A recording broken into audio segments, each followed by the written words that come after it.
வணக்கம் நண்பர்களே. பிசிஓடி மற்றும் கருத்தரிப்பு உண்மை என்ன?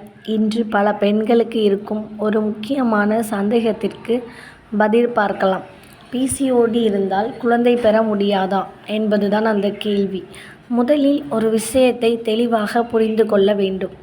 பிசிஓடி இருந்தாலே குழந்தை பெற முடியாது என்பது ஒரு தவறான நம்பிக்கை.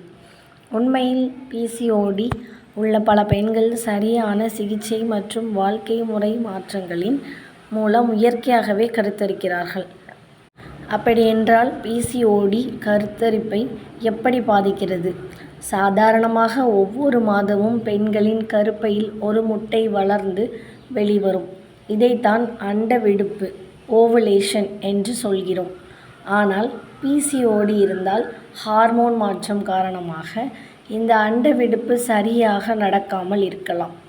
இதனால் மாதவிடாய் ஒழுங்கில்லாமல் வரலாம். முட்டை வெளியேறுவதால் கருத்தரிப்புக்கு சிரமம் ஏற்படலாம். ஆனால் இதனால் குழந்தை பெற முடியாது என்று அர்த்தமில்லை. சரியான நேரத்தில் மருத்துவரை அணுகி தேவையான பரிசோதனைகள் செய்து சிகிச்சை எடுத்துக்கொள்வது மிகவும் முக்கியம். அதோடு உடல் எடையை கட்டுப்பாட்டில் வைத்துக்கொள்வது, ஆரோக்கியமான உணவு சாப்பிடுவது, தினமும் உடற்பயிற்சி செய்வது, மன அழுத்தத்தை குறைப்பது போன்ற வாழ்க்கை முறை மாற்றங்களும் நல்ல பலன் தரும். சிலருக்கு வாழ்க்கை முறை மாற்றங்களே போதுமானதாக இருக்கும். சிலருக்கு மருத்துவர் ஆலோசனைப்படி மருந்துகள் அல்லது பிற சிகிச்சைகள் தேவைப்படலாம். இன்னொரு முக்கியமான விஷயம் என்னவென்றால், திருமணமான உடனேயே குழந்தை வரவில்லை என்றால் பயப்பட வேண்டாம்.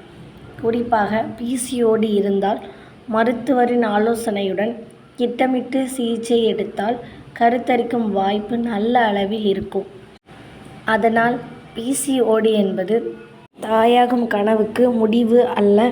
சரியான நேரத்தில் கண்டறிதல், சரியான சிகிச்சை, ஆரோக்கியமான வாழ்க்கை முறை, இந்த மூன்றையும் பின்பற்றினால் நல்ல முன்னேற்றம் கிடைக்கும். உங்களுக்கு மாதவிடாய் ஒழுங்கில்லாமல் இருந்தாலோ பிசிஓடி இருப்பதாக கூறப்பட்டிருந்தாலோ தாமதிக்காமல் மருத்துவரை அணுகி ஆலோசனை பெறுங்கள். மேலும் ஆரோக்கிய தகவல்களுக்கு சுகம் சித்த மருத்துவ மையம், பாவூர்சத்திரம்.